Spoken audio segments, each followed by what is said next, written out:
Hello दोस्तों, कैसे आप लोग होते हैं? अच्छे होंगे। दोस्तों, इस वीडियो में मैथ प्रैक्टिस सेट पेपर देखने वाले हैं। यह वीडियो बीपीएससी ट्री 4.0 के लिए अत्यंत आवश्यक है, तो आप लोग लास्ट तक ज़रूर बने रहिएगा।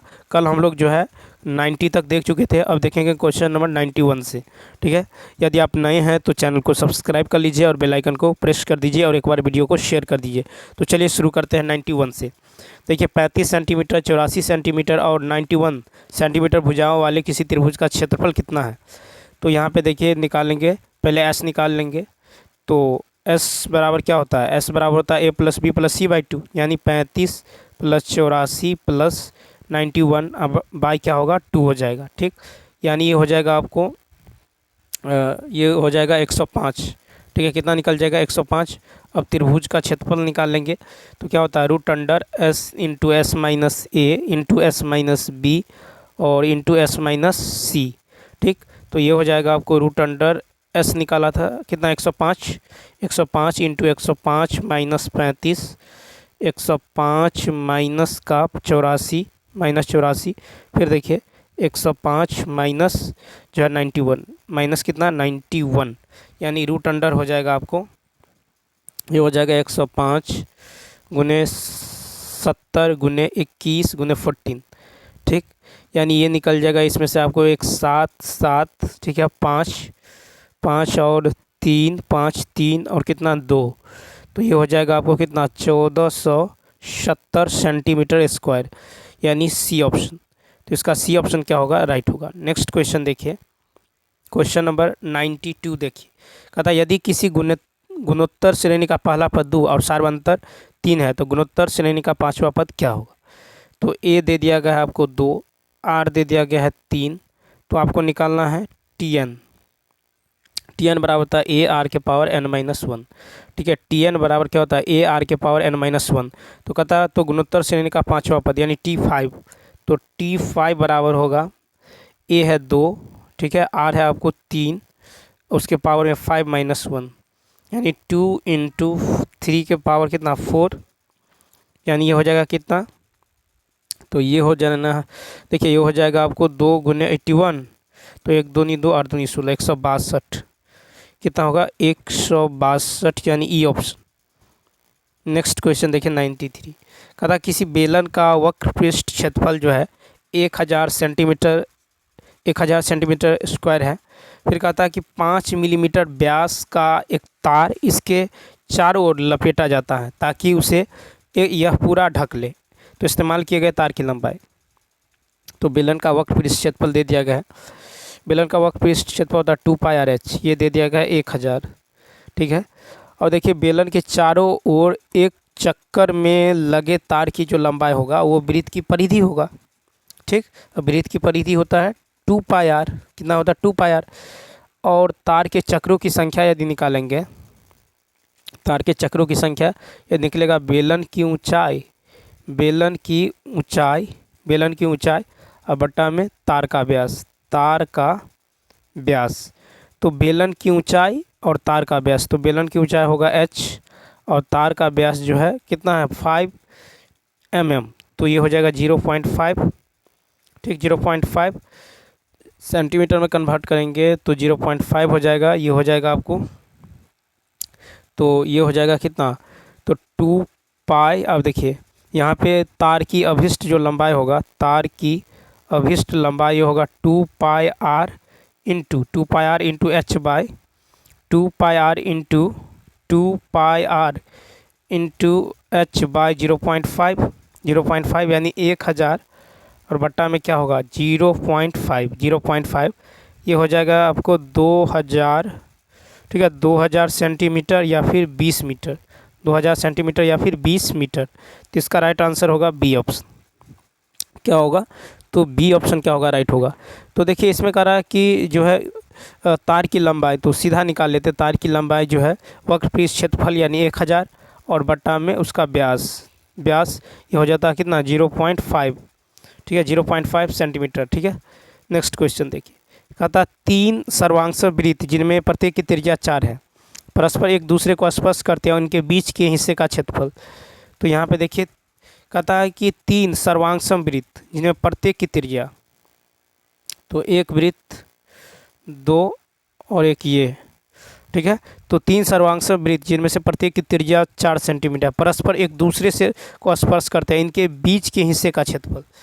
तो देखिए यहाँ से यहाँ तक की बात करें और इसको ऐसे यदि मिला दें, देखिए ये 4 होगा, फिर ये 4, ये भी 4, ये 4 और ये भी 4 होगा, रेडियस है, ठीक। तो यहाँ पे मान लीजिए ये है ए बी और सी, ए बी सी है, ठीक है, ए बी सी।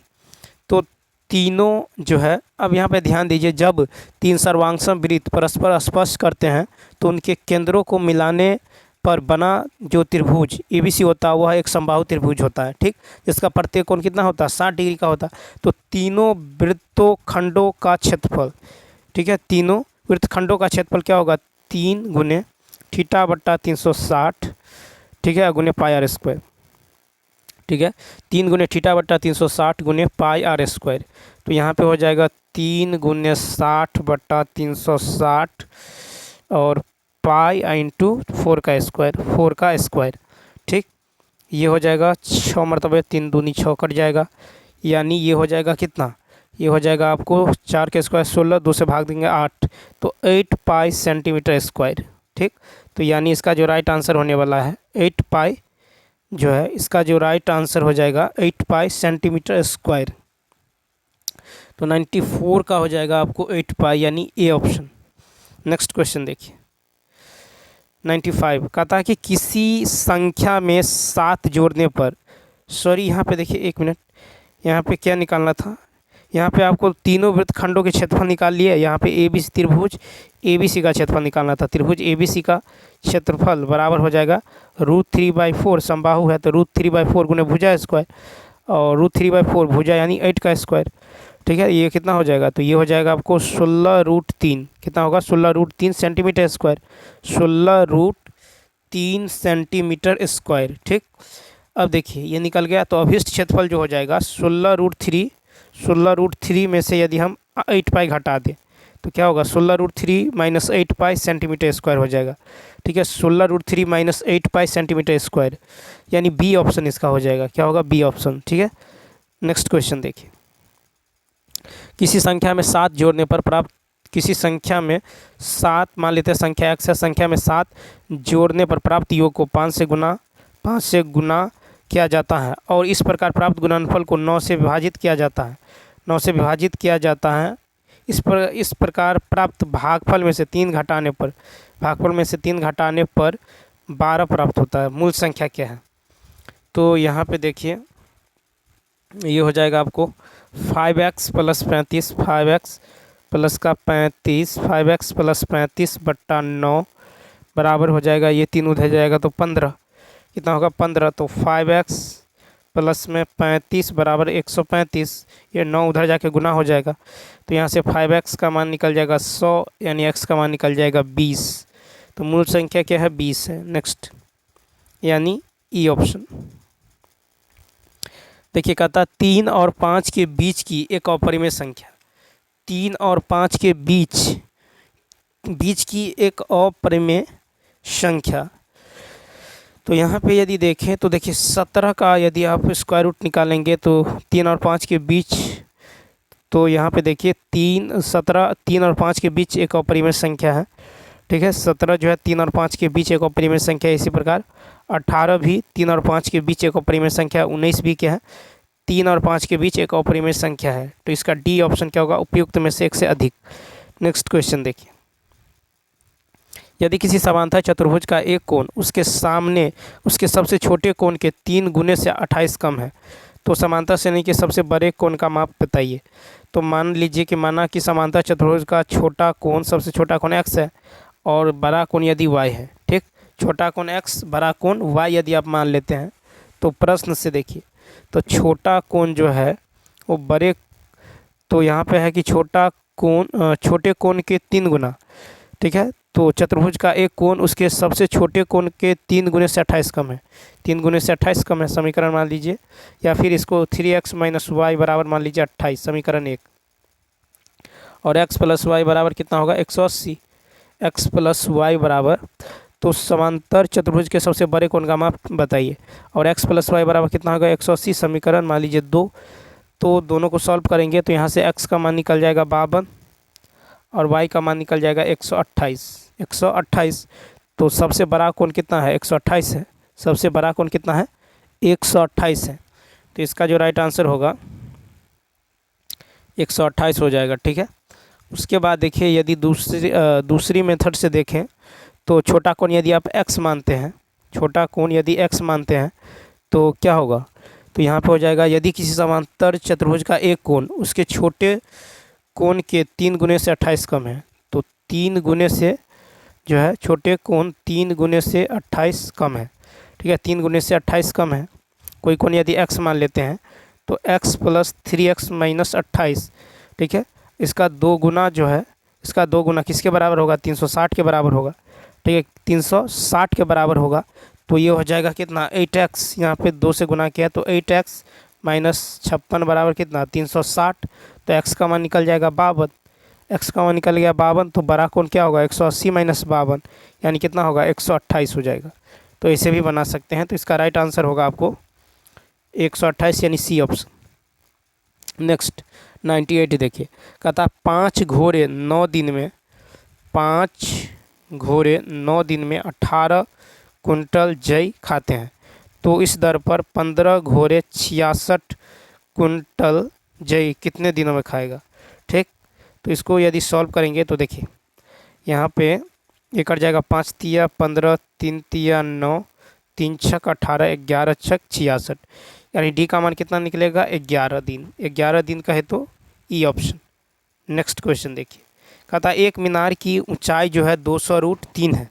ठीक है, एक मीनार की ऊंचाई 200√3 है। इसके पाद बिंदु से 200 मीटर की दूरी पर एक स्थित एक बिंदु है, इसके शीर्ष का उन्नयन कोण।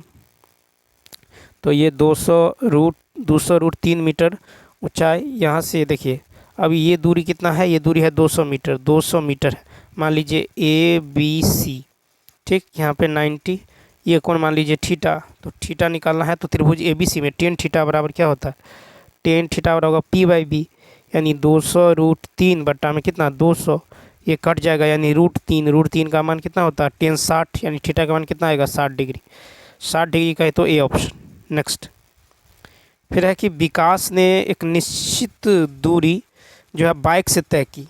ठीक है, यदि वह 40% दूरी 40 किलोमीटर प्रति घंटा की चाल से, 50% दूरी 25 किलोमीटर प्रति घंटा की चाल से और शेष 10% दूरी 10 किलोमीटर की चाल से तय करता है, तो पूरी दूरी तय करने में औसत चाल, यदि मान लीजिए पूरी दूरी है 100 का, ठीक है, 100 किलोमीटर है, तो यहाँ पे हो जाएगा दूरी औसत चाल बराबर क्या होता है? कुल दूरी बट्टा कुल समय।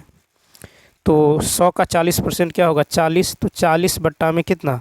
तो यहाँ पे दे दिया गया है कि 40% दूरी 40 किलोमीटर प्रति घंटा की चाल से, तो 40 बट्टा 40 प्लस फिर है 50% दूरी। 100 का 50 कितना होगा? 50। 100 का 50% 50, इसको 25 किलोमीटर प्रति घंटा की चाल से, और कहता शेष। तो 40 और 50 कितना हो गया? 90। बचा कितना? 10। तो ये 10 जो है 10 किलोमीटर प्रति घंटा की चाल से, शेष 10% 10 किलोमीटर प्रति घंटा की चाल से तय करता है। ठीक, तो ये हो जाएगा कितना? ये कट जाएगा, एक हो जाएगा, ये 25 दूनी 50, ये भी कट जाएगा। तो 1 + 2, 1 नीचे में हो जाएगा 1 + 2 + 1 यानी 4, नीचे में होगा 100 बट्टा में 4, यानी कट के कितना होगा? 25 किलोमीटर प्रति घंटा, यानी इसका राइट आंसर होगा ए ऑप्शन। नेक्स्ट क्वेश्चन यदि देखें, कहता हीरे के एक टुकड़े का मूल्य उसके वजन के वर्ग के साथ बदलता रहता है। ठीक, बदलता रहता है। 6084 मूल्य के एक हीरे को 3 टुकड़ों में काटा जाता है, जिसका वजन इतना के अनुपात में होता है। काटने में होने वाली हानि ज्ञात करें। तो यहाँ पे यदि गौर करें तो देखिए, माना हीरे के 3 टुकड़े के वजन क्रमशः 3x, 2x और x है, तो हीरे का कुल वजन क्या होगा? 3 2 5 1 6x, तो 6x। अब कह रहा है कि जो है हीरे के एक टुकड़े का मूल्य उसके वजन के वर्ग के साथ बदलता है। ठीक है, हीरे के एक टुकड़े का मूल्य उसके वजन के वर्ग के साथ बदलता है। तो मूल्य जो होगा वो क्या होगा? इस 6x का जो है स्क्वायर, तो हीरे का मूल्य होगा 6x का होल स्क्वायर, और ये बराबर होगा 36x स्क्वायर के, फिर है 6 का स्क्वायर 36x स्क्वायर, और 36x स्क्वायर जो है ये बराबर होगा 6084 के। ठीक, 6084, तो यहाँ से आप x निकालिएगा तो कितना होगा 6084 बट्टा में 36 का वर्गमूल, यानी ये निकल जाएगा 13, ये निकल जाएगा 13। तो यहाँ से जो है x का मान निकल गया 13। अब देखिए हीरे के टुकड़े का वज़न निकाल लीजिए। हीरे के टुकड़े का जो वज़न होगा ये होगा 3x का होल स्क्वायर प्लस 2x का होल स्क्वायर प्लस में x का स्क्वायर, यानी ये हो जाएगा 9x स्क्वायर 4x स्क्वायर और x स्क्वायर, यानी ये हो जाएगा 14x स्क्वायर। ठीक है, 14x स्क्वायर। अब देखिए हीरे के मूल्य में हानि की यदि बात करें तो हीरे के मूल्य में हानि टोटल कितना था 36x स्क्वायर, इसमें से घटा देंगे आपको वो 14x स्क्वायर घटा दीजिए, 14x स्क्वायर घटाएंगे तो ये निकल जाएगा 22x स्क्वायर। क्या निकलेगा 22x स्क्वायर, तो 22 और x स्क्वायर की जगह 13 का स्क्वायर। ठीक, तो ये हो जाएगा 22 गुने 169 यानी 3718, 3718 कहे तो बी ऑप्शन। नेक्स्ट, एक कक्षा में 70% विद्यार्थी लड़कियां हैं और 70% लड़कियों ने सॉकर को अपना पसंदीदा खेल चुना है। यदि 98 लड़कियों ने सॉकर को अपना पसंदीदा खेल चुना है तो कक्षा में विद्यार्थी की कुल संख्या। ठीक है, तो यहाँ पे यदि गौर करें तो देखिए यहाँ पे है कि एक कक्षा में 70% लड़कियाँ हैं। ठीक, तो यदि हम माना कुल जो है कक्षा में विद्यार्थियों की संख्या x, तो कक्षा में लड़कियों की संख्या x का 70% कितना होगा, तो 7x/10 होगा। ठीक, अब देखिए अकॉर्डिंग टू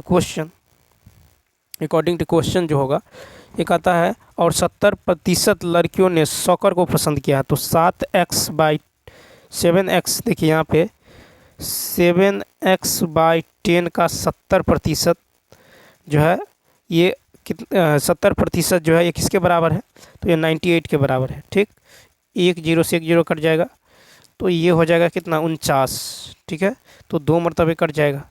ठीक है, 2 मरतबे कट जाएगा तो x का मान कितना निकल जाएगा 200, x का मान निकल जाएगा 200, 200 का है तो सी ऑप्शन। फिर देखिए सी ऑप्शन क्या होगा, राइट होगा। सी ऑप्शन क्या होने वाला है, तो राइट होने वाला है। ठीक, उसके बाद यदि बात करें क्वेश्चन नंबर 103, देखिए कि 1000 पर एक वर्ष के लिए 20 प्रतिवार्षिक दर से साधारण ब्याज और अर्धवार्षिक आधार पर चक्रवृद्धि होने वाले ब्याज के बीच अंतर। तो यहाँ पे हो जाएगा आपको ऐसा ही निकाल लीजिए, तो होगा 1000 गुने 20 गुने 1/100, यानी ये निकल जाएगा 200। ठीक, और अर्धवार्षिक आधार पर चक्रवृद्धि ब्याज निकालिएगा तो 1000 × 1 प्लस दर बाई 100 के पावर में 2, अब माइनस में क्या होगा 1000, माइनस में होगा 1000, यानी ये निकल जाएगा 1000 × 11/10 का स्क्वायर, अब माइनस में 1000, यानी ये निकल जाएगा कितना, तो ये आपको निकल जाएगा 210। ठीक है, तो यहाँ 210 निकल जाएगा। ठीक, तो यहाँ पे 210 निकल जाएगा। अब देखिए अभिष्ट अंतर निकाल लीजिए, तो 210 माइनस 200 कितना होगा 10, तो 10 का है तो बी ऑप्शन। तो चलिए दोस्तों, इस वीडियो में इतना ही। यदि यह वीडियो अच्छा लगा हो तो लाइक शेयर और सब्सक्राइब करना न भूलें, साथ ही साथ कमेंट करके बताइए यह वीडियो आपको कैसा लगा। इसके अलावा यदि आप जीके जीएस, ठीक है, साइंस और लैंग्वेज का प्रैक्टिस सेट पेपर देखना चाहते हैं तो चैनल के लोगो पर क्लिक करके देख सकते हैं या प्लेलिस्ट के जरिए देख सकते हैं। Thanks for watching.